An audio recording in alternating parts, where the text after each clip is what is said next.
Bonjour à tous et bienvenue dans une nouvelle vidéo review qui va porter cette fois-ci sur le film The Flash de André Muschietti avec Ezra Miller.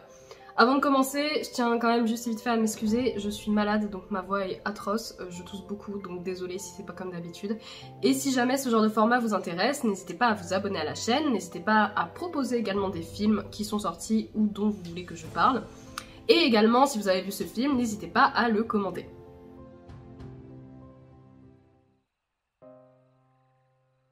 L'histoire de The Flash, on suit l'histoire du coup de Barry, qui est The Flash, qui suit sa vie après Infinity War, n'importe quoi. Après la Justice League face à Zod, sachant que moi j'ai pas vu la Justice League, donc je sais pas si c'était vraiment Zod le méchant principal, il me semble que si. Mais on suit Barry après tous ces événements-là, qui attend le procès de son père, qui est accusé de la mort de sa mère, et lui est convaincu qu'il est innocent. C'est le pitch de base, je peux pas vraiment vous en dire plus, évidemment il fait des trucs de super-héros au début du film, mais je peux pas vous en dire plus. Tout d'abord, The Flash, c'est un petit peu comme Jeanne du Barry, c'est-à-dire que c'est un film qui est, en beaucoup plus extrême évidemment, c'est un film qui est entouré de polémiques. C'est-à-dire que Ezra Miller, de base, est un personnage autour duquel il s'est passé beaucoup de choses dernièrement. Ezra Miller, c'est quelqu'un qui a été accusé de coups et blessures. Il a tabassé plusieurs fois des gens dans des bars à Hawaï, il me semble. Il a fait du détournement de mineurs. Il est sorti avec une gamine qui avait 15 ans, un truc comme ça. Jusqu'à sa majorité, il l'a plus ou moins manipulée pour qu'elle quitte sa famille, etc. Enfin bref, des trucs un peu glauques. Ça a également été dit qu'il y avait une femme qui avait quitté son mari pour lui. Elle avait emmené son enfant dans la ferme de Ezra Miller. Et là-bas, en fait, le gamin il a été retrouvé en train de jouer avec un pistolet. Enfin bref, Ezra Miller en lui-même déjà est quelqu'un de particulièrement problématique, on va dire. Mais ce qui n'aide pas du tout, c'est que malgré le fait qu'il y ait toutes ces problématiques autour d'Ezra Miller, en fait, DC a dit non mais on va pas le recast. Ezra Miller est très très bien. Il y a personne d'autre de mieux pour jouer The Flash. Alors quand on entend ça, c'est un peu sidérant. Parce que Ezra Miller, il a quand même été recherché pendant un temps par la police. Je sais pas s'il y a des jugements qui sont en cours, mais c'est quand même relativement avéré tous ces faits-là. Et c'est surtout de se dire, mais en fait, il y a des gens qui se font blacklister de l'industrie, mais tellement pour moins que ça. Et lui, il est là avec tous ces faits qu'il a fait. Et il ne risque rien en fait. Et DC est derrière lui et il est surprotégé en fait. Déjà il y a ça, et ensuite il y a une autre polémique qui a fait surface sur ce film, c'est que en fait ils montrent en fait un des Superman d'avant, je vous spoil pas grand chose, mais un ancien acteur qui avait joué Superman il y a très longtemps, je vous mettrai le nom ici parce que comme ça je l'ai pas, qui en fait son histoire est un petit peu triste parce que de ce que j'ai cru comprendre, il avait été cast en tant que Superman et en fait il a été particulièrement coincé par ce rôle pour avoir des meilleurs rôles, etc. Il a fini par se suicider. Les spéculations veulent que ce serait potentiellement à cause de ce rôle. Parce que ça l'avait tellement cantonné au rôle de Superman qu'il pouvait plus rien jouer d'autre. Et en fait, il montre ce Superman dans les films. Donc c'est vrai que quand on se dit que c'était un rôle qu'il détestait, bon, il y a eu suffisamment de personnes qui ont joué Superman pour pas le choisir lui. Et en plus, le film est sorti le jour de son anniversaire. Donc il y a pas mal de trucs qui là-dessus ont aussi vachement déplu aux spectateurs. Par ailleurs, si je fais encore une petite dernière aparté sur le dernier truc que j'ai dit, il me semble qu'en plus ils ont utilisé une IA pour le ramener à la vie. Alors déjà, il y a en plus tout le débat du faire jouer un acteur qui est décédé, genre Carrie Fisher, genre l'autre gars dans Star Wars, le général là. Il y a un espèce de trucs bizarres quand même du fait de refaire jouer des acteurs qui sont morts. Parce que ça veut dire que d'une certaine manière on peut s'affranchir de la mort d'un acteur, qu'on peut juste l'utiliser, même d'un acteur vivant, qu'on peut juste prendre son apparence, payer pour son apparence à la limite, payer des droits et ensuite l'utiliser comme bon nous semble. Je trouve ça très limite, déjà dans la polémique de base c'est très limite, mais je trouve que ça amène des sujets qui sont particulièrement impactants et particulièrement importants. Et je trouve que c'était faux sur toute la ligne d'utiliser cet acteur-là. Déjà, utiliser un acteur mort, il peut pas donner son accord, donc c'est déjà très. Maintenant, pour parler du film en lui-même, dans la partie non-spoil, ce que j'en ai pensé, c'est que c'est un film plus que moyen. C'est-à-dire que c'est vraiment un archétype du début à la fin du film de super-héros, comme on en voit tout le temps. C'est vraiment très très très cliché. Après, je vais pas mentir, il y a quand même des points positifs. Il y avait des moments touchants, il y avait des moments où quand on voyait on se disait bon, c'est quand même émouvant, on peut pas rester indifférent à tout ça. Le rythme était bien, enfin, c'était un film qui était plaisant à regarder, dans lequel on s'ennuyait pas.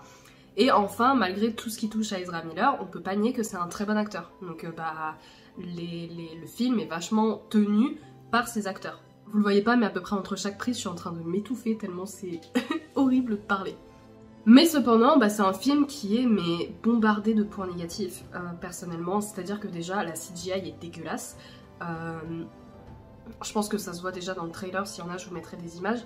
Mais il y a des moments, c'est très beau, et il y a des moments qui sont immondes. C'est-à-dire qu'il y a des cinématiques, c'est le niveau animation de early PS4, enfin de jeux early PS4. On fait mieux actuellement en termes de jeux vidéo que ce que j'ai pu voir dans ce film. Il y a un passage vraiment qui est full CGI, et en fait on le voit une fois, on le voit tout le temps, et ça c'est vraiment hyper galère. Ensuite, je trouve que The Flash, sa manière d'aller vite, est pas très belle. C'est-à-dire qu'on le voit faire des mouvements très très lents comme ça, alors que tout défile très vite, et tu sais, moi j'étais devant, je me suis dit putain, il a des enjambées vachement grandes quand même pour faire ça. Donc là-dessus, j'ai pas trouvé ça beau. Déjà pour moi, la meilleure scène de vitesse, course comme ça, j'entends, sur des longues distances, la plus belle, c'était celle de Maracas, je crois qu'elle s'appelait, dans Eternals, qui moi est un très bon film d'ailleurs. Eternals, je trouve qu'il a été très sous-coté, très craché dessus, alors que c'est un très bon film. Et en termes d'animation, de slow-mo, forcément c'est Quicksilver de Evan Peters. Il y a pas dans les X-Men en fait, avec la musique, avec tout ça c'était nickel. Donc The Flash, sur l'aspect rapidité, ne validait aucun point de ce qu'il devait valider, c'est-à-dire qu'il n'y avait rien qui était convaincant. Le seul truc qui était cool, c'est qu'il prend une espèce de pause comme ça avant de speeder, ça c'était très stylé. Et les éclairs, sa tenue était très belle, ça je peux pas dire le contraire. Ensuite, ça c'est pas vous spoiler, mais tout le côté retour dans le temps, alors déjà moi, le retour dans le temps, c'est quelque chose qui me saoule de base dans le cinéma. C'est-à-dire que quand Endgame est sorti, et que leur solution à Thanos c'était de retourner dans le temps, j'ai soufflé très fort. C'est quelque chose qui ne me plaît pas parce que c'est plein d'incohérences, parce qu'ils sont tous là à dire oui l'effet papillon, j'y ferai gaffe, mais non en fait, le simple fait de retourner dans le temps c'est déjà lui-même un effet papillon. Tu ne peux pas retourner dans le temps. Peu importe le nombre de timelines, ça met tellement d'incohérences. Et il y a aussi l'aspect multivers qui est putain à la mode en ce moment. Ça fonctionne comme Spider-Man Into the Spider-Verse, Across the Spider-Verse. Ça fonctionne dans certains cas, peut-être Wanda, et encore c'est même pas vraiment du multiverse, c'est à l'origine du multiverse. Mais j'en ai tellement ras le cul du multiverse, c'est vraiment le truc qui nous sort à toutes les sauces tout le temps. C'est tellement la solution de facilité, de oh maintenant qu'il y a tous les super-héros qu'on en a eu plein, on les rassemble tous ensemble parce qu'il y a la nostalgie. Parce que le multivers, il y a vraiment ce côté du bon, de toute façon il va pas nous faire chier, il va avoir son super-héros préféré, hein. Et en fait c'est vraiment la corde sensible du bon de toute façon il va avoir d'autres super-héros, il va être content, ça va lui plaire, pas besoin de faire un scénar qui tient debout. Et aussi un truc qui était vachement chiant, c'est que c'était quand même un film qui était pas régulier du tout, qui ne savait pas sur quel pied danser, c'est-à-dire que le film commence avec une scène qui se veut 100% comique, vraiment full comique, et ça part sur du truc plutôt tragique. Alors c'est quelque chose que je critique pas forcément d'habitude, mais là c'était pas forcément hyper bien équilibré, et il a été très binaire ce film en fait.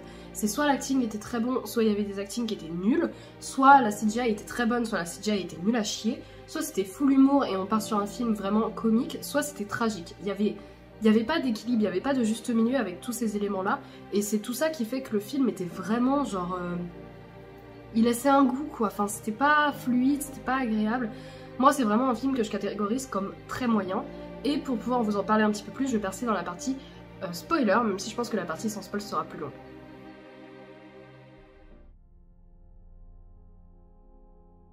Du coup pour la partie spoiler, on va faire ça assez rapidos le synopsis. Barry se découvre qu'il peut voyager dans le temps, comment on sait pas, il a été pris de panique, il s'est mis à courir très vite, il peut voyager dans le temps. Vraiment le ta gueule c'est magique à son apothéose. Donc il découvre qu'il peut voyager dans le temps, il parle avec Batman, il se dit bon pourquoi je ferais pas ça pour aller ramener nos parents. Batman lui dit non, lui il fait je m'en bats les couilles je le fais. Suffit juste que j'alterne un truc qui fasse pas d'effet papillon. À nouveau comme j'ai dit avant, dès qu'on retourne dans le passé, l'effet papillon il est actif, en fait c'est déjà trop tard. Donc lui il s'est dit je m'en fous, Batman il est trop con, je veux pas l'écouter. Donc il retourne dans le passé pour empêcher que son père se fasse condamner et faire en sorte de sauver sa mère. Sauf que pendant qu'il est dans le passé et qu'il essaie de revenir dans le présent, il se prend un coup de poing de la part d'une entité qui le ramène à son époque à l'époque où il a 18 ans. Donc certes sa mère est vivante, lui il existe, donc il se retrouve face à la version 18 ans ayant une mère de lui. Et en fait, pendant tout le long, ils se rendent compte que Zod est de retour. Et pour empêcher la destruction de ce monde, il veut essayer de retrouver Batman, il veut essayer de retrouver Superman et Wonder Woman potentiellement pour battre Zod.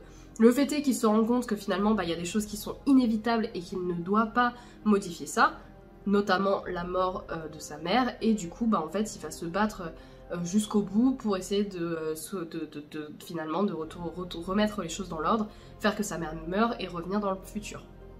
Donc ça c'est tout le propos. Donc à nouveau déjà, bon, c'était sympa, mais bon, à nouveau, vu et revu un petit peu, et puis surtout, à nouveau, il y a beaucoup de ta gueule, c'est magique en fait, enfin c'est vraiment, bon ça fonctionne, puis c'est comme ça, et puis machin, et, bref, c'était un petit peu chiant déjà. Pour revenir sur les passages de ce que j'ai aimé, je vais reprendre un petit peu les points d'avant, mais en les approfondissant un petit peu. Les acteurs déjà à nouveau, évidemment Ezra Miller est très bon dans son film, ça a jamais été un débat que c'était un mauvais acteur, vraiment jamais. C'est un très bon acteur. Le fait est que là, je parle vraiment de son acting, je ne parle pas de lui en tant que personne. Lui en tant que personne a l'air d'être une personne immonde, lui en tant qu'acteur joue bien. Lui, ça a été un point... Désolée. Un point très bon. J'ai plutôt bien aimé l'actrice de Supergirl aussi. Enfin, je sais pas si c'est Supergirl, je sais pas qui est son nom de super-héros. Mais j'ai beaucoup aimé l'actrice de Supergirl, elle a une voix très grave, elle a une voix très posée, elle est quand même charismatique, même si on la voit pas beaucoup. Michael Keaton, c'est pareil, en Batman, c'était super bien. Tout ça, c'était bien. L'histoire, même si je vous ai dit que c'était assez simpliste, bon, c'était même si, malgré tout ça, c'était quand même bien rythmé. Il y avait des moments épiques, il y avait des moments cool, enfin bref. Tout ça, c'était pas si mal finalement, mais malheureusement je vais devoir très vite passer sur les points négatifs. Pour les points négatifs, on va commencer par un truc, c'est que certes au final on résout le fait que oui, le père de Barry n'a pas tué sa femme, en effet, ce qu'on n'avait pas trop de doute en fait depuis le début. Il réussit à la quitter, il réussit à machin, ok, il n'y a pas de problème, mais c'est qui l'a tué du coup? Moi je veux savoir en fait, qui l'a tué?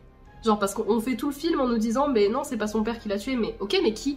On l'a retrouvé avec un couteau dans le ventre, c'est juste un mec qui est rentré et qui est ressorti. Enfin, et on essaie pas de retrouver qui c'est.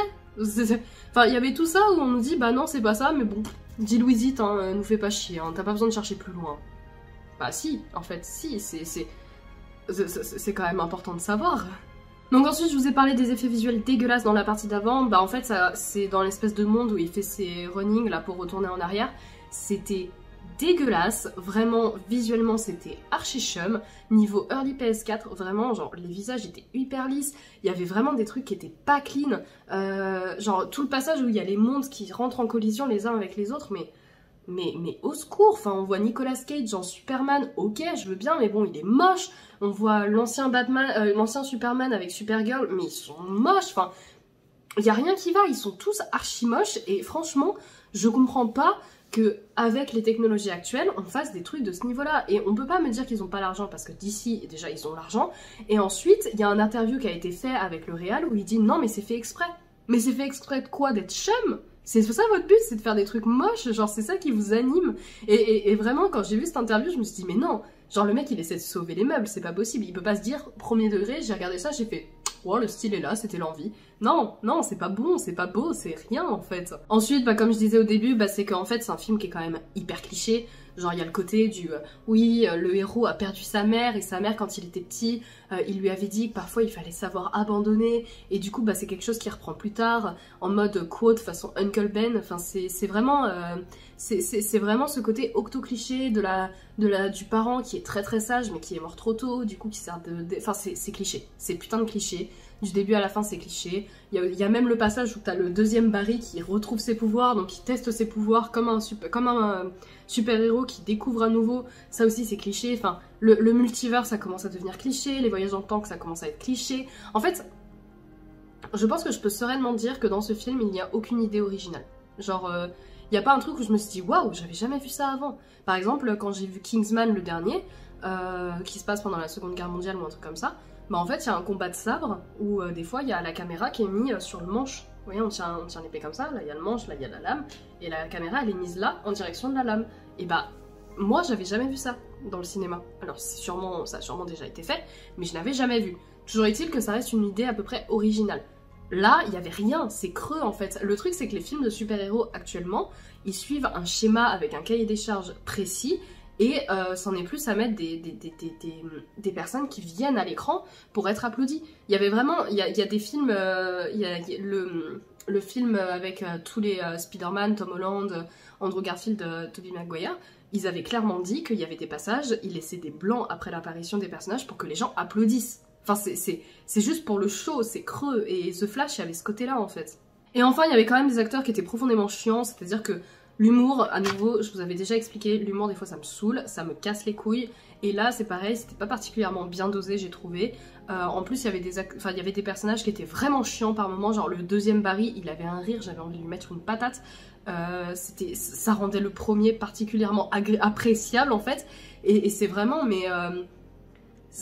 il y avait des moments qui étaient oméga cringe en fait, et ça c'était quand même bien chiant.